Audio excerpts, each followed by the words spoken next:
আচ্ছা, যারা সম্পদ গড়ার স্বপ্ন দেখে আর যারা সত্যি সত্যি তা গড়ে তোলে তাদের মধ্যে আসল ফারাকটা কোথায়? আজকের এই আলোচনায় আমরা মিলিয়নিয়ার মাইন্ডসেট ম্যানিফেস্টো নিয়ে কথা বলবো। এটাকে একটা ব্লুপ্রিন্ট বলা যেতে পারে, যার দাবি করে যে এটা উচ্চাকাঙ্ক্ষাকে বাস্তব আর্থিক সাফল্যে বদলে দিতে পারে। চলুন এর গভীরে গিয়ে দেখি আসলে কি আছে এর ভেতরে। এই পুরো দর্শনটার একেবারে কেন্দ্রে রয়েছে এই শক্তিশালী লাইনটা, যেখানে উচ্চাকাঙ্ক্ষা কৌশলের সাথে মিলিত হয়। মানে শুধু বড় স্বপ্ন দেখাই যথেষ্ট না, সেই স্বপ্নকে বাস্তবে আনার জন্য একটা পরিষ্কার রোড ম্যাপও থাকতে হবে। এটাই কিন্তু এই ম্যানিফেস্টোর মূল কথা। ইচ্ছা আর অর্জনের মধ্যে যে ফাঁকটা থাকে সেটা পূরণ করা। তাহলে এই মিলিয়নিয়ার মাইন্ডসেট জিনিসটা ঠিক কি? এটা এমন একটা দর্শন যেখানে নিজের পছন্দের ভবিষ্যৎ গড়ার জন্য উচ্চাকাঙ্ক্ষার সাথে কৌশলকে মেলানো হয়। আর এর হাতিয়ারগুলো হলো সম্পদ, স্মার্ট বিনিয়োগ আর কিছু নির্দিষ্ট অভ্যাস। মানে এটা শুধু টাকা জমানোর ব্যাপার না, এটা একটা সম্পূর্ণ জীবন দর্শন। আর এই সব কিছুর চূড়ান্ত লক্ষ্যটা কি? ম্যানিফেস্টো বলছে লক্ষ্য হলো নিজের প্রাপ্য জীবনটা সাহসের সাথে গড়ে তোলা।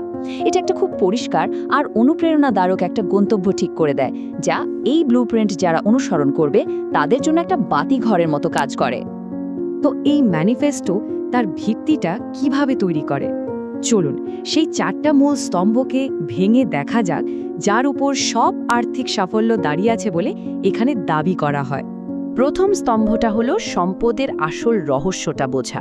এটা কিন্তু কোনো সাধারণ টাকা বাঁচানোর টিপস না, বরং সম্পদ ঠিক কীভাবে তৈরি হয় আর কিভাবে জমে ওঠে তার মূল প্রক্রিয়াটা বোঝা। এটা আমাদের মাস মাইনের বেতনের বাইরে গিয়ে সম্পদ তৈরির আসল ইঞ্জিনটাকে বুঝতে শেখায়। এরপরই আসে দ্বিতীয় স্তম্ভ, স্মার্ট ইনভেস্টিং। এখানকার মূল ফোকাস হলো টাকা বাড়ানোর জন্য বুদ্ধিদীপ্ত এবং কৌশলগত সিদ্ধান্ত নেওয়া।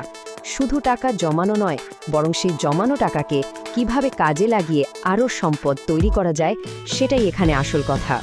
তৃতীয় স্তম্ভ মানে আর্থিক স্বাধীনতা হলো প্রথম দুটোর একটা স্বাভাবিক ফলাফল।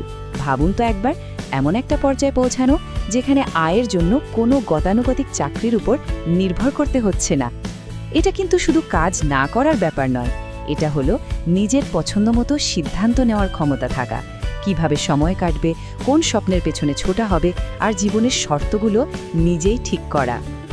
এবং চতুর্থ আর শেষ স্তম্ভটা হলো সফল মানুষদের অভ্যাস। এর মধ্যে রয়েছে সেই সব দৈনন্দিন রুটিন আর ধারাবাহিক কাজ যার সফল মানুষেরা প্রতিদিন করে থাকেন। কারণ সাফল্য তো কোনো আকস্মিক ঘটনা না, তাই না? এটা আসলে ছোট ছোট ভালো অভ্যাসেরই একটা যোগফল। কিন্তু এই 4টা স্তম্ভকে একসাথে বেঁধে রাখে কোন জিনিসটা? মানে কোন ইঞ্জিনটাই সবকিছুকে চালনা করে? ম্যানিফেস্টো অনুসারে উত্তরটা একটাই এবং খুব শক্তিশালী, সেটা হলো মাইন্ডসেট বা মানসিকতা। এটাই পুরো ফর্মুলাটার কেন্দ্রীয় চালিকা শক্তি। ম্যানিফেস্টো থেকে নেওয়া এই কথাটা খুবই জরুরি। নিজের মানসিকতাকে আয়ত্ত করুন। এটাই আসলে উচ্চাকাঙ্ক্ষা আর কাজের মধ্যেকার আসল সেতু। সঠিক মানসিকতা ছাড়া বিশ্বের সেরা কৌশল আর জ্ঞানও কিন্তু কোনো কাজে আসবে না।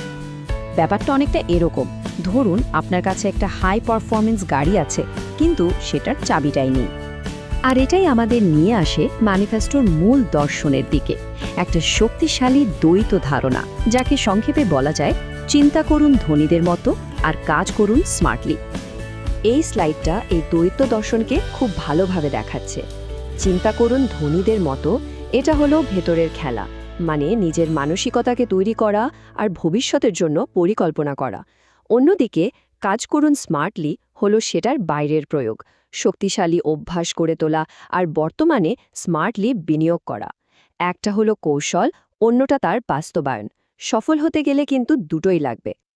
তো এত কিছু জানার পর প্রশ্ন আসতেই পারে, একজন কোথা থেকে শুরু করবে? প্রত্যেকটা ব্লুপ্রিন্টেরই একটা শুরু করার জায়গা থাকে, আর এই ম্যানিফেস্টো একটা অত্যন্ত পরিষ্কার প্রথম পদক্ষেপের কথা বলে। ম্যানিফেস্টোর শেষে এই লাইনটা পাওয়া যায়, এখনই সাবস্ক্রাইব করুন এবং পরবর্তী মিলিয়নিয়ার হওয়ার দিকে আপনার যাত্রা শুরু করুন। এটাকে এই দর্শন গ্রহণ করার প্রথম বাস্তব পদক্ষেপ হিসেবে দেখানো হয়েছে, যেন এটা একটা শপথ বা প্রতিশ্রুতি। আর এটাই আমাদের শেষ এবং সম্ভবত সবচেয়ে গুরুত্বপূর্ণ প্রশ্নের দিকে নিয়ে আসে। এই ম্যানিফেস্টোর আহ্বানের বাইরে গিয়ে নিজের জীবনে মিলিয়নের মাইন্ডসেট গড়ে তোলার আসল প্রথম পদক্ষেপটা কি? এই প্রশ্নটা ভাবনার জন্য রইল। আজ থেকেই এই নীতিগুলোকে কিভাবে নিজের জীবনে প্রয়োগ করা শুরু করা যায়।